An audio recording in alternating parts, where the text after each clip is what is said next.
dos cirurgiões. Aqui vamos comentar e refletir que mesmo numa era tecnológica, inclusive até de certa forma com a robótica muito mais próxima de nós no dia a dia cirúrgico, vale a reflexão de que o dia a dia, a interface, o controle, a checagem de todo esse maquinário ainda depende dos sentidos dos cirurgiões.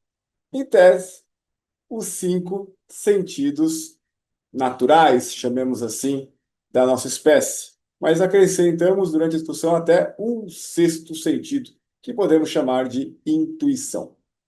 Vale esse contraste, essa discussão para aumentar aí a capacidade de entendermos como avançamos e o que é necessário entregarmos para o melhor resultado, tanto no trabalho em equipe quanto para os pacientes. Olá a todos, bem-vindos a mais um episódio do Entre Neurônios. Olá, Arthur, olá, Paulo. Hoje a Karen teve problema, faz parte. Mas vamos lá, dê um alô para nós aí, Arthur. Oi, pessoal, muito bom estar de volta e seguimos. Pessoal, tudo bem? Muito bom estar hoje aqui para mais um programa. Pois é, e hoje a gente fomos inspirados aí pelo artigo do nosso colega, né, o professor Dr. Diego Adão, que inclusive já foi entrevistado aqui no nosso podcast. Ele publicaram um artigo que ele traz a discussão dos sentidos do cirurgião, né?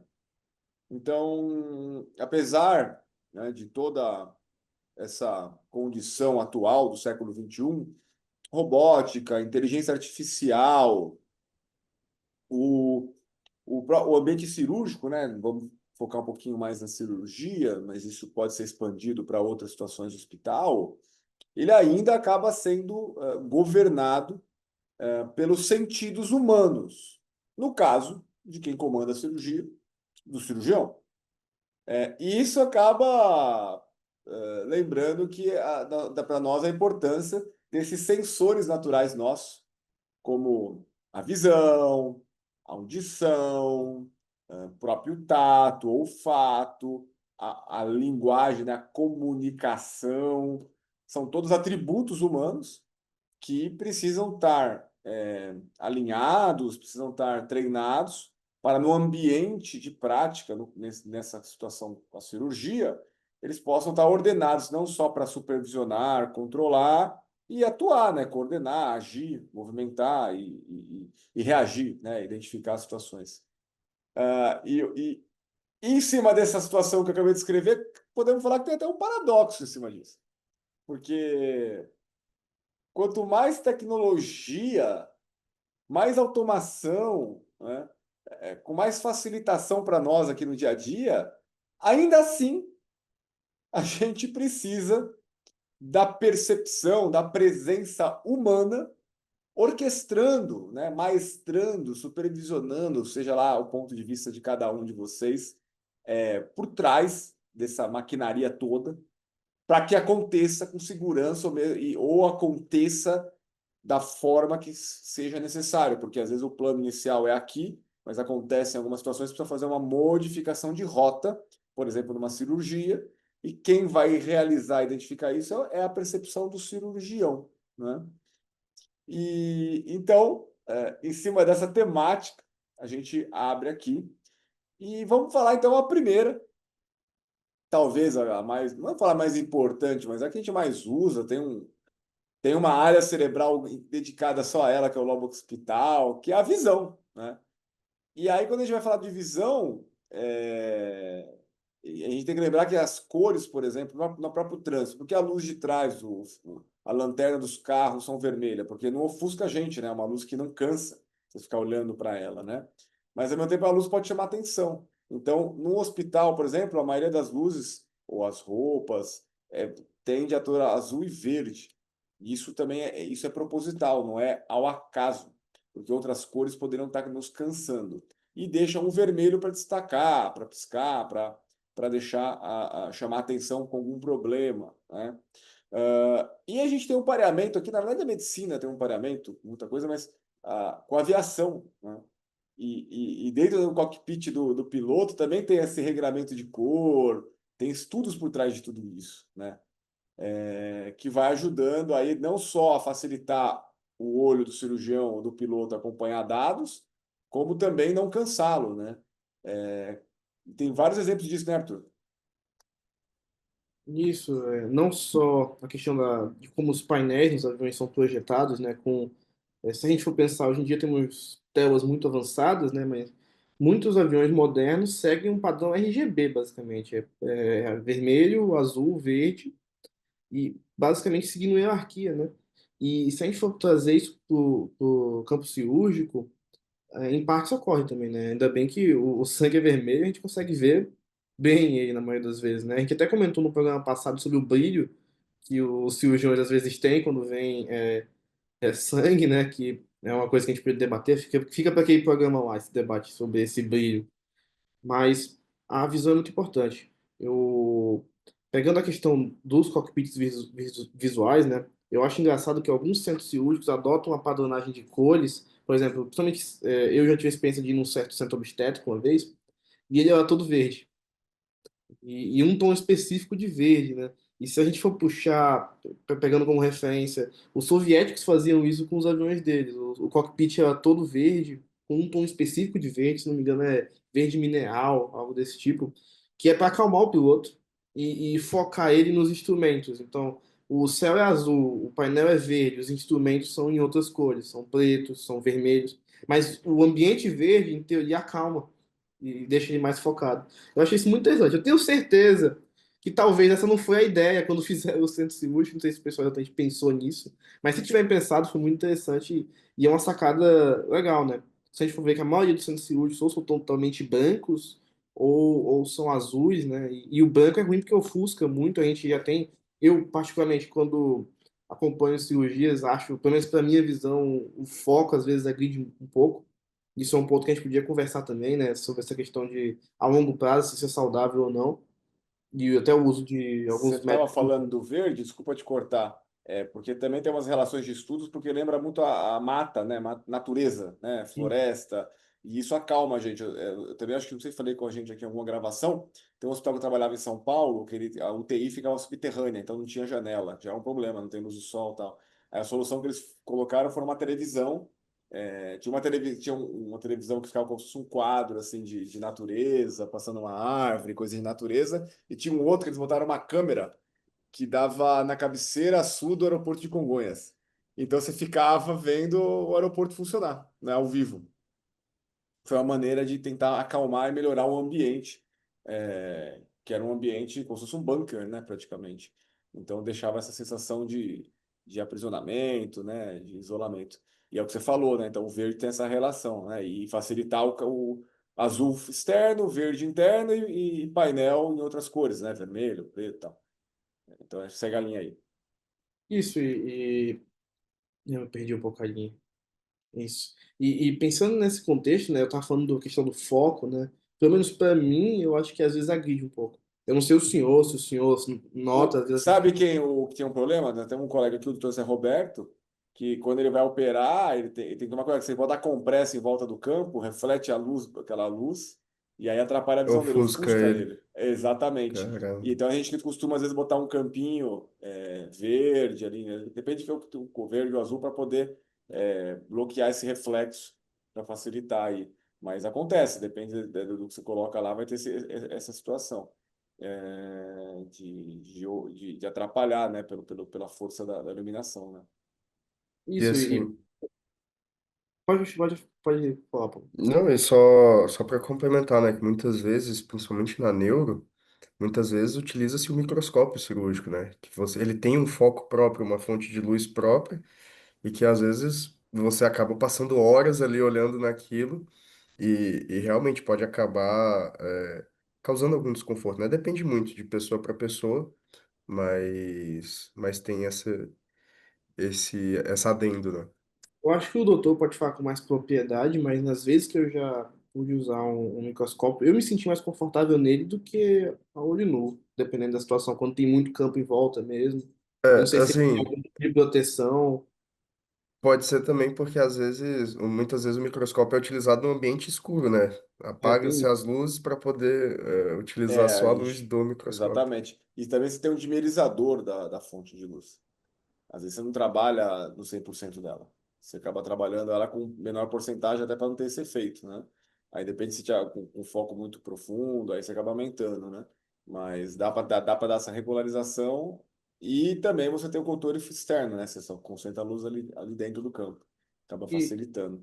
já que a gente falou do microscópio, um ponto que eu queria falar que une a visão com outros sentidos é que o cirurgião, somente os que operam com microscópio, fazem microcirurgia, tem que ter um pouco de pé e mão, né? Como se fosse um piloto, porque você tem uma visão diferenciada, né? Um pouco contra-intuitivo, imagino, quando você vai aprender isso. Você está vendo de cima, né?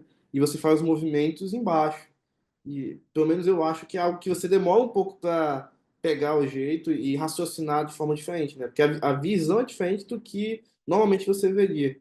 E também perder é, o hábito de ficar olhando através do microscópio, né? Sem ser de fato no microscópio. Que você tem as suas mãos embaixo, né? Tanto a gente conversou uma vez no congresso que tinha o microscópio sem a... qual é o nome? Sem as ópticas, né? Só com uma tela. E eu acho que deve ser mais difícil ainda você se acostumar, porque você vai ficar olhando para baixo, né? É Olhando para suas porque mãos. tem meio que sincronizar o movimento com a imagem, né? Isso, isso. É esquisito. Mas é treinável. Eu acho que se essas dificuldades aí, a gente já está querendo habilidade, né? E essa habilidade é treinável, é que nem jogar videogame. O cara jogar videogame, dá um golpe lá, é cima, baixo, trás, X, Y, né? Dois para trás. Tem nada a ver esse movimento do joystick com o que o cara vai fazer lá. Mas você vai lá e o cara faz e você consegue, né, reagir. Então, assim, é tudo questão de treino, né? Até o próprio manche do aviação, voltando da aviação. Né? O cara quer subir e descer, o cara pode fazer o movimento, está treinado, ou pode ser o contrário lá do joystick. Então, assim, muda. O próprio computador que a gente pega um Apple da vida, você tem o scroll funciona diferente, às vezes na tela, é o contrário, enfim, mas você pode personalizar. Mas falando da aviação, Arthur, estava lembrando aqui que também tem o lance da Boeing e da Airbus, né? O cinza com o marrom, não é? O cockpit, tem uma coisa assim? É, Alguém o da estava Boeing, comentando. o da Boeing é marrom e o da Airbus é cinza, né? Mas isso aí é por uma. Também tem alguma relação com isso, assim que. Eu não me lembro agora se tem uma relação ou não, mas os soviéticos eu sei que tinha. O Tinha soviético um tanto que verde. é tanto na aviação militar quanto na aviação civil. Eles fazem isso. Até hoje, inclusive. Mesmo os projetos modernos, o cockpit é verde. Uma marca, né? Interessante.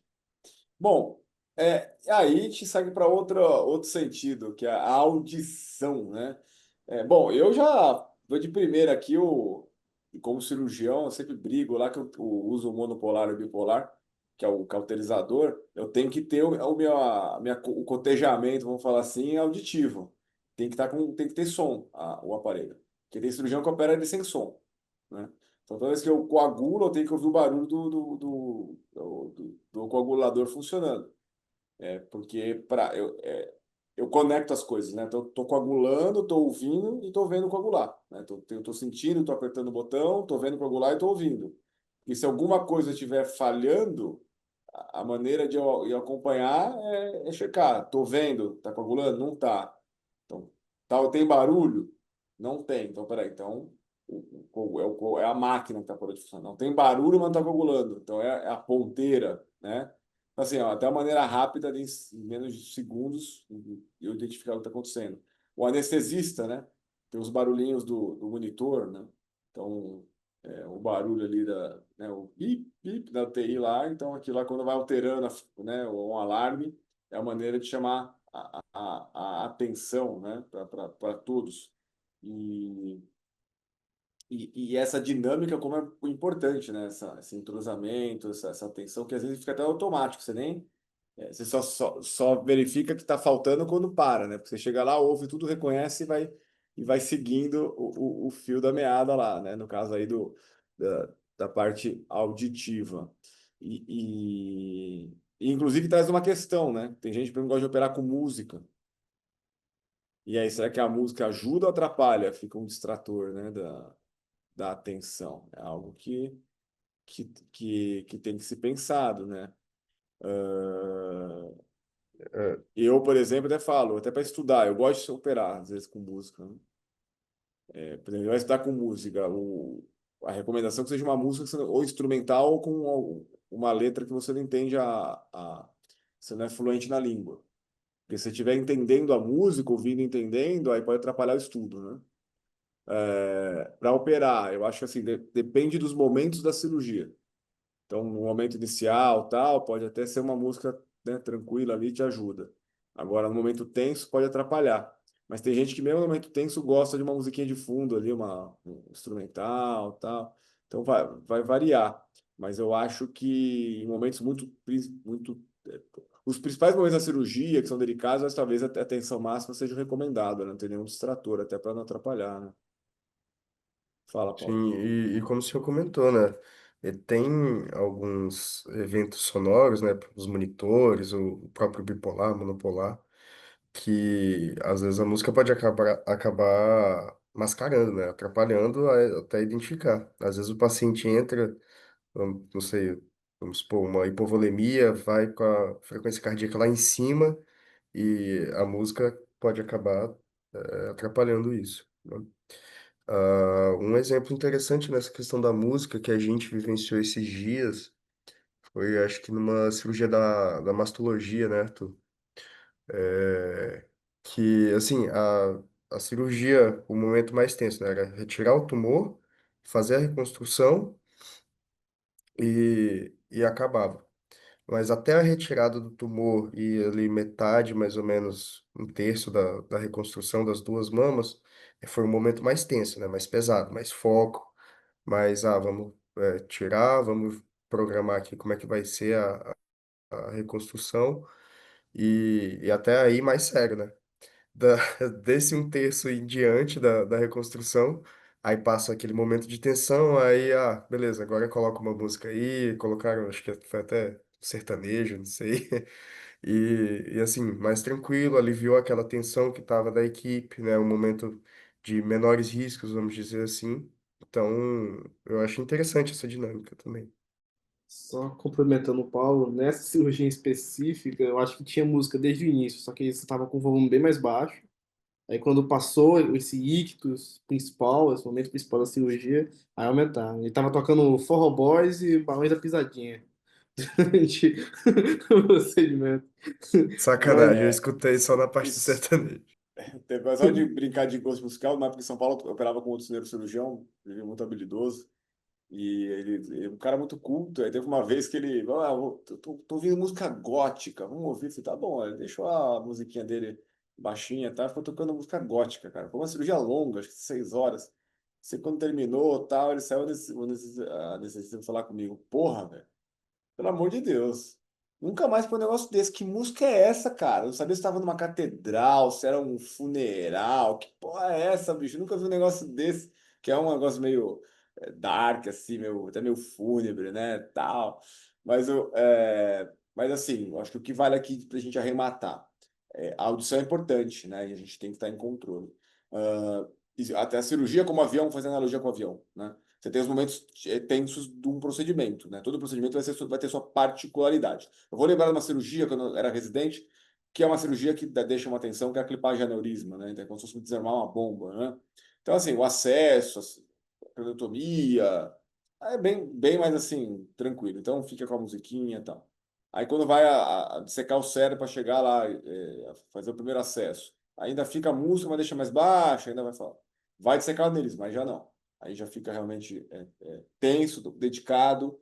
Normalmente tinha alguns professores que pediam, avisavam a circulante, olha, quando eu pedi que, ó, vou dissecar o aneurisma, eu quero que fique na sala, que não saia para tomar café, avisa o anestesista ficar na sala, manter a pressão, ficar de olho nos comandos aqui, porque se acontecer alguma coisa estourar, tal, a gente precisa estar todo mundo olhando em prol para responder, né? Não dá para chamar, tá no café circulante, cadê o anestesista? Foi ver, não, tem que estar todo mundo alinhado ali naquele momento mais crítico. Aí secou, clipou o aneurisma, resolveu, pronto. Aí volta o que você acabou de falar. Aí volta, beleza, tal, agora vamos fechar, tal, já volta a musiquinha e tudo, blá, blá, blá. Então, acho que é importante ter essa gestão, né? E a audição nesse momento aí, com uma música de fundo, realmente pode atrapalhar. E lembra que na aviação, né? Eu sempre gosto de falar com vocês também, que a gente gosta de ler, o Arthur também gosta. A aviação tem esses momentos também, né? Que é principalmente a hora da decolagem e a hora da aterrissagem. Então, esse é um momento assim muito respeitado lá dentro. E existe um regramento. Eu não sei se todo mundo conhece, mas eu sempre gosto de fazer essas lembranças, que quando o piloto, né, o comandante ou o piloto ali, avisa a tripulação na que está taxiando ali para decolar e avisa, né, tripulação autorizada, decolagem autorizada, na verdade ele está avisando a tripulação, é um código, na verdade. É um código para os comissários para avisar ela o seguinte: olha, a partir de agora nós estamos em decolagem. Ou seja, não pode, ninguém pode me incomodar, a não ser que seja uma emergência. Ou seja, querer, querer falar comigo para saber como é que está a temperatura no destino, querer falar comigo para saber se eu quero café, querer falar comigo para comentar alguma coisa da tripulação que não é urgência, não tem que falar, tem que esperar decolar. Então, esse é o código. E para avisar depois de volta que, ó, a partir de agora já decolei, tá tudo certo, é quando vocês ouvem tripulação 10.000 pés. Então, quando ele fala isso, ele está dizendo: olha, a partir de agora, se quiser me oferecer um cafezinho, se quiser falar comigo, estou disponível. Porque ele já decolou, já botou numa altitude mínima e a aeronave já está numa condição de voo vou falar regular aqui. E a aterrissagem é a mesma coisa, né? Então, quando ele coloca lá, tem até companhia, acho que é a Azul, que chama até de stereo cockpit, né? A tripulação stereo cockpit, que é para dizer que o cockpit está estéreo. O cockpit, a partir de agora, ninguém pode entrar em contato. Alguns vão falar que a decolagem está autorizada. Ah, desculpa, a aterrissagem está autorizada, né? E, então, é uma codificação para realmente organizar toda a comunicação e a gestão dentro do time, né? Muito bem. Fala aí, Arthur. Eu só queria acrescentar também dois pontos, né? Puxando ainda heranças da aviação, né? Que é aquela máxima de sempre que tiver um alarme novo, pegando o que vocês falam da UTI também, sempre tem esse tipo de alarme, esse tipo de bip. Sempre você checar a falha e desligar o alarme, né? Então, sempre que você numa UTI ouvir algo esquisito, vou lá, checa o que que é, desliga o alarme, porque senão você vai ficar confuso, porque os alarmes podem começar a se misturar. E a UTI, pelo menos sonoramente falando, eu comecei no hospital pela unidade de terapia intensiva, né? Tanto UTI quanto UCI. E a primeira vez que eu fui lá, eu achei aquilo muito esquisito, aquele monte de bip o tempo todo, né? Só que Poluição você nota sonora, quando é né? um bip diferente. Quando é algo grave, o bip é diferente. Mas o basal já tem muita poluição sonora, né? Se eu fosse comentar. E outra coisa, eu até comentei com o doutor antes da gente começar, que a gente, no CBN do ano passado, no Congresso Brasileiro 2024, a gente teve contato com alguns neurocirurgiões lá e alguns deram um testemunho falando o tanto que a audição e o tato, que a gente vai comentar mais adiante, são importantes, né? E um deles deu o exemplo do aspirador ultrassônico, do próprio aspirador convencional, que às vezes você está lá aspirando com ultrassônico o tumor e pela mudança do barulho, do ruído dele, você nota que mudou a textura, né? Quando é algo um pouco mais maleável, ele vai mais fácil. Quando é algo mais rígido, ele faz um barulho diferente, né? E pegando as momentos que a gente acompanhou o som, realmente tem muito disso, né? Às vezes o tumor ele muda de conformação no meio do procedimento e você nota a diferença no ruído do aspirador. Eu acho que Uhum. nessa situação, vamos até falar do tato, porque tem uma integração, né? Você falou muito bem. O cirurgião tem ali a mão, né? Ele vai sentindo a peça, ele vai sentindo a resistência, e isso guia. Então, por exemplo, não fazer a trepanação na craniotomia, né? A gente faz a trepanação elétrica. Além do o barulho muda um pouco quando o rotor está chegando no limite final do osso da cabeça, o barulho começa a ficar diferente e a pressão na mão também fica diferente um pouquinho. Que para quem é novo, às vezes a gente fala isso, a pessoa, cara, mas não consigo ouvir diferente, eu não consigo sentir, né? Ele vai até travar, né? Botando força. Então a gente vai ensinando isso e aí ele tem que ir devagarzinho, repetindo, repetindo, e ele vai começando a sentir realmente essa diferença, trepidação, e começa a ouvir um barulho que realmente é um pouquinho diferente, que vai guiando ele, ó, tá chegando. Eu falo, como tá chegando? Como é que você sabe? Por causa do barulho, mas tá igual, né? O barulho da broca, mas tá igual, então, mas dá para sentir. Outra que eu vejo também que, que é bem frequente, quando vai aspirar, por exemplo, um hematoma no cérebro. Aí nós estamos, às vezes, num canal de trabalho limitado, tal, a gente começa a aspirar. E aí, às vezes, até o. Como é que sabe? Pelo barulho, eu sei se é sangue ou se eu estou no limite no cérebro. Então, dá para saber até pelo barulho e também a sensibilidade aqui do aspirador, né?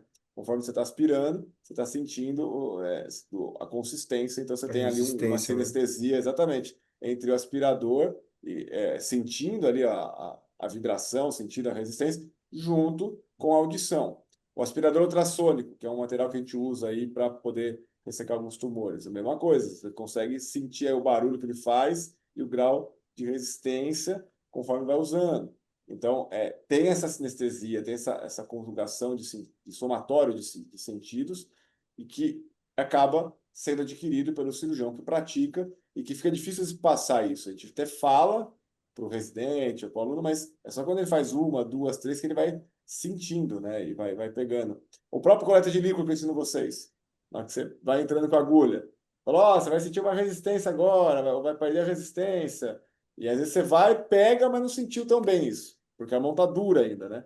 Aí conforme você vai fazendo uma, duas, você começa a sentir essa passagem mesmo, né? Então eu que treinei vocês, pô, vocês viram na curva de aprendizado de vocês essa diferença. No começo ia, mas acontecia, mas não tinha esses marcos de sensibilidade. Hoje vocês têm. Na hora que você vai lá, você vai devagarzinho e tal. Ah, osso, reposiciona, tal, tal, tal. Ah, acho que agora passou, senti. Aí para, com tranquilidade. Tá vindo pouco, progride mais um. Ah, agora tá lá. Então dá para você ver que vocês estão sentindo mesmo, né? Vocês estão indo na sensibilidade, não é uma coisa só, vai até onde dá. Né? Não sei se vocês conseguem também trazer essa experiência de vocês. Tem essa do líquor aí é bárbaro, né? Como o senhor disse. No começo a gente faz assim, beleza, tem o posicionamento certo, a, a gente sabe quando erra, né? Que bate no osso, mas quando uma vez que você entende é absurdo. Um outro exemplo muito bacana, já que o Arthur trouxe do CBN, né, do ano passado. Teve um palestrante também, um neurocirurgião, não vou lembrar o nome dele agora, que ele trouxe uma. Na verdade, ele estava meio que brigando com os residentes lá, mas foi uma reflexão válida. Ele comentando a respeito da neuronavegação, né, que é um, um equipamento que se usa na neurocirurgia para você saber onde é que você está com base num exame, uma ressonância, uma tomografia feita previamente. E ele falando, olha, hoje em dia se utiliza muito a neuronavegação, mas nada substitui aquilo que está ali na sua frente que você está vendo.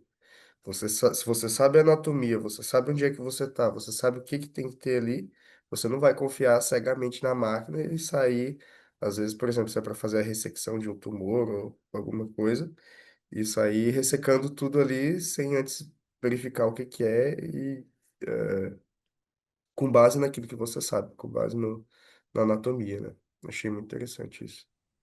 Outro ponto que eu queria acrescentar é que essa questão do tato é tão relevante que se a gente pegar uma das maiores novidades do Da Vinci 5, que é o robô cirúrgico dos mais famosos, né, da linha Da Vinci, que é da Intuitive, né, que é o fato que o 5 ele vai conseguir transparecer para o operador, que é o cirurgião, um feedback tátil das estruturas que o robô está em contato, né, que as pinças estão em contato. E aí a empresa ela fala até que esse feedback ajuda o cirurgião a, primeiro, se situar melhor onde ele está, reduzir possíveis lesões secundárias e reduzir até em 40% a força aplicada no tecido. Porque não é mais uma questão robótica de sim ou não, né? Eu aperto ou não aperto. Eu consigo apertar somente a quantidade certa de força necessária e o cirurgião sente isso pelos controles. Então ele sabe se aquilo está fiável ou não está, se eu preciso às vezes aplicar mais força para conseguir firmar melhor naquele ponto, se eu vou fazer tração. Então isso é bem interessante e mostra que até a robótica, o tato é importante, né? Até na robótica. A fibrose mesmo, né? Geralmente tecido fibrosado, você sente que Você é precisa sentir. diferente.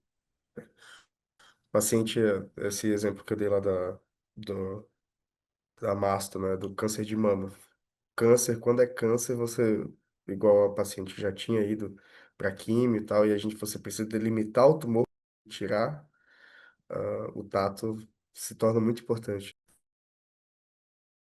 E podemos também lembrar aqui do próprio olfato, né? Acho que não é o principal, mas ele está nos alerta, né? Para até pra situação de alguma coisa errada acontecendo. Então, permitir-se questionar algum cheiro diferente, ele é válido. Trago uma experiência minha. O anestesista anestesiou o paciente, entubou, me entregou para preparar a cabeça. Realmente o carrinho fica perto da cabeça do paciente, no caso da cirurgia. E eu estava lá fazendo a tricotomia, fazendo asepsia. E eu comecei a sentir um cheiro estranho. Era meio parecia de anestésico, mas ele não estava forte, mas também não estava normal ali aquele cheiro, né, em volta. E eu comecei a ter dor de cabeça. Aí eu falei para ele, dá uma olhada aí, acho que está fazendo anestésico. Aí a primeira coisa é checar no tubo, né, do paciente e tal. Está vazando? Não está vazando nada, porque estava com o servoflorane ligado ali, né? E aí ele, não tá nada. Eu, rapaz, você tem certeza? Aí ele olhou de novo, checou, não, e a máquina ia acusar aqui e tal. Tá bom. Aí continuei degermando lá o paciente. Aí eu falei, a dor de cabeça começou a aumentar. Aí eu, meu Deus do céu, cara, isso aqui tá vazando, não é possível, tá vazando alguma coisa, eu tô passando mal, não é possível. E o cheiro é um cheiro estranho. Eu não consigo identificar. Eu falei, olha, eu tô sentindo o cheiro. Eu tô. Aí ele veio de novo, terceira vez. Ele, pô, não tá. Falei, bom, é o seguinte: se eu cair aqui, é anestésico. Você lembra que é reverte, né? Eu tô anestesiado. Se eu parar, cair aqui, perder a consciência, é anestésico. Aí o cara deu risada, eu falei, porque tá fazendo alguma coisa. Aí ele veio, ele começou a cheirar comigo e tal, enfim. Aí ele mexeu atrás do reservatório do carrinho, tava vazando atrás. Não era nem do paciente, era do reservatório. Então tava vazando. Ele, nossa, achei aqui. Eu tô falando para você, rapaz, eu ia desmaiar aqui, bicho, ia me anestesiar, eu e o paciente. Então foi através do olfato que foi identificado. E também alguma outra coisa estranha, que é queimadura ou curto-circuito de sistema, você começar a ouvir um cheiro de queimado, vai procurar o que que é, isso aconteceu também. Então, você vê que mesmo com toda a autonomia, a gente é um recurso que nós precisamos para poder estar acompanhando até por segurança, né? Tem uma. É mais piada, né? Um meme, por assim dizer, que é mais pro pessoal da cirurgia geral, né? Que é o quê? Tá rolando a cirurgia lá, do nada, o cirurgião para, pergunta se alguém soltou um pum, né? Aí fica todo mundo sem graça, tá? Ó, eu preciso saber, porque eu posso ter perfurado uma alça. Então, às vezes pode guiar, né, nesse tipo de uma complicação grave, por exemplo, uma cirurgia, uma parotomia, perfurar uma alça e passar batido sem ver. Depois ter que reabordar, enfim, uma situação muito grave e que só pelo próprio olfato você pode, às vezes, detectar, excluir e tratar. E eu estava pensando aqui, né, sobre, juntando todos os sentidos também, vou falar até de uma intuição, né? Porque, por exemplo, teve uma vez uma criança que foi operar eu não lembro o que que era, talvez um tumor, enfim, não lembro o que que era. E aí anestesiou a criança, era um ótimo anestesista lá em Osasco, Dr. Orso, a gente nos ouvindo um abraço. E aí ele anestesiou, ótimo anestesista, comecei a preparar a cabeça da criança. E aí eu já estava até focado na cabeça da criança, né? Já estava com aquele olhar de túnel, né? Já nem olhava mais nada, né? Vamos lá, tal, imagem, cabeça, tal. E aí o sorte que o Orson começou a ver. Aí eu joguei campo. E aí, na hora que ele foi puxar o campo para cobrir o pé do paciente, ele viu que um pezinho estava mais roxo. Aí, mais azul, assim, né? O que está acontecendo? Aí ele foi descobrindo, foi vendo, tava com a perna roxa. E não tinha nada, né? Aí falou, meu Deus, o que que é, tal, me avisou, eu falei, nossa, o que que é, tal, para a cirurgia. Imagina, uma cirurgia de 8 horas, 6 horas, a criança com alguma situação levando. E fez um espasmo da artéria femoral. Aí fomos estudar depois, chamamos vascular, não foi nada, estubou tudo, acordou, e aí só esquentou o membro, tá, fez umas medidas, foi medida clínica só. Mas a reversão foi rápida e tranquila porque pegou no começo, né? Agora, imagine você descobrir que ficou em isquemia o membro, não 100%, mas com hipofluxo significativo durante 8 horas. Aí, quando você acabar a cirurgia, vai tirar o campo, você está com uma perna lá azulada mesmo. E aí? Olha que risco. Então, quem foi ali foi o anestesista.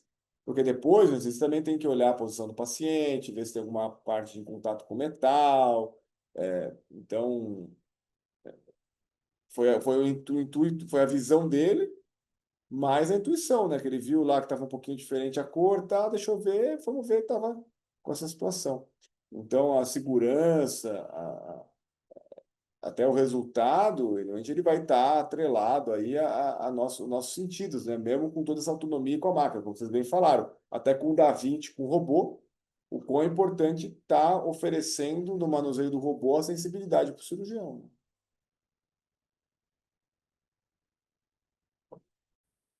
Interessante o exemplo aí que já entra um pouco do sexto sentido, né? Que o médico tem que estar atento para às vezes identificar aquilo que às vezes não é nem tão óbvio, né? Não tá nem na cara, né? O senhor mesmo recentemente falou um pouco sobre isso numa reunião da Liga, né? Você ter, ter o instinto de saber quando alguma coisa tá errada, né? Pô, tá fugindo alguma coisa do normal aqui, eu não sei o que é, mas tá fora do normal, vou investigar. Acho que respeitar esse instinto, né? É que nem o pessoal fala muito na pediatria, né? Escute a mãe.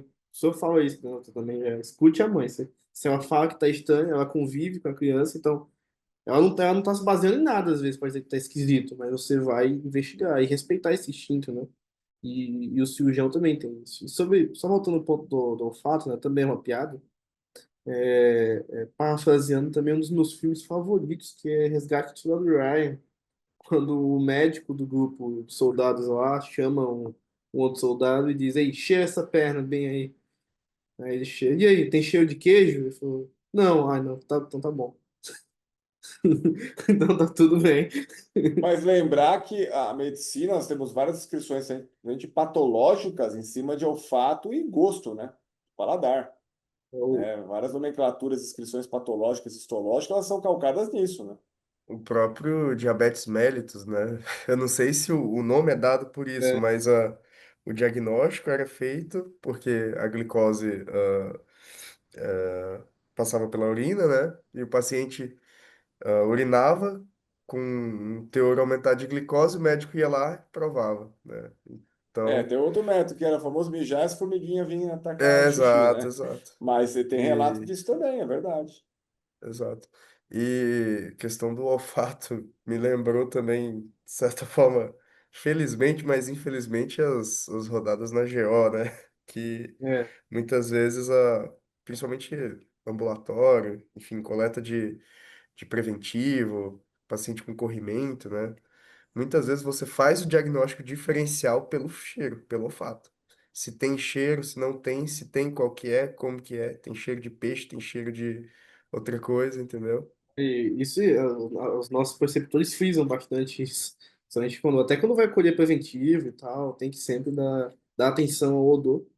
Outro ponto que eu queria comentar também sobre essa questão do olfato é outra descrição diagnóstica importante, que era a cetoacidose diabética, né? Antigo, que, do coma diabético, né? Que é a questão da cetona, né? Fica uma halitose característica, né? Também é parte do diagnóstico. É o hálito cetótico. É, É o mesmo que a gente tem, mas em menor proporção quando acorda, né? Que jejuou, né? Que dormiu de jejum, né? Acorda em cetose nutricional, vamos dizer assim, uma cetose fisiológica, né? Mas aí quando você tem a doença, você leva num grau de acúmulo aí cetótico gigantesco, né? 10 vezes, 15 vezes maior do que o fisiológico. E aí dá o coma e a própria litose ali, ela vai se manifestar de uma maneira muito mais intensa, né? E É, esse instinto que você falou também é muito doido, porque as Forças Armadas, elas treinam instinto, né? Treinável, no sentido dos russos, mas é treinável. Eu estava explicando, você me lembrou, compartilhar com o pessoal aqui que a gente falou na Liga, não é que é um instinto em si. Na verdade, talvez é a somatória de todos eles, né? Porque assim, a gente está olhando para alguma coisa, está acostumado sempre a ver daquele jeito. Aí, de repente, alguma coisa sai do lugar, você não sabe o quê, é um detalhe. Tipo um jogo de 7 erros, assim. Você bate na mesma figura, mas tem detalhes que estão fora. Você fala, meu, não sei o que que é, mas tem coisa estranha aqui. E o militar, por segurança, é isso que ele é treinado para respeitar esse instinto. Porque, por exemplo, às vezes o cara camuflaram uma bomba e jogaram um tapete onde não costuma ter tapete. Só que é um detalhe de cena. Só que quando ele vai invadindo a casa, pô, esse tapete não é típico daqui, não. Por que tem um tapete ali? Mas até chegar nesse raciocínio, ele não sabe, ele está olhando geral, procurando inimigo. E aí ele sente que tem uma coisa estranha. O que que é estranho? É um tapete ali numa sala que não era para ter. E pode ser que ali esteja a bomba. Ou não, mas eles aprendem a respeitar. Então esse seria o instinto. Para nós, o senso cirúrgico. Ah, não sei o que lá, tá tudo certo. De repente, a anestesia encontra uma situação, né, com o paciente, não era para estar assim. Aí na hora que você vai ver o material que veio também não. Quer saber? Acho que não tá. Vamos reprogramar. Tipo, às vezes acontece isso. Peguei vários professores mesmo. Parece que não é para fazer hoje. Cancela a cirurgia, né? E é engraçado porque eu até recentemente tive uma cirurgia assim. Então você vai vendo vários alertas, né? Várias coisas vêm assim, ó, não tem isso, adapta. Faltou aquilo, vou fazer sem. Não sei o que lá, vamos desse mesmo jeito. E aí, vou adaptar. E aí no final não sai como queria. Então assim, por isso que o protocolo de segurança deve ser respeitado, né? Tudo isso aí tem o instinto.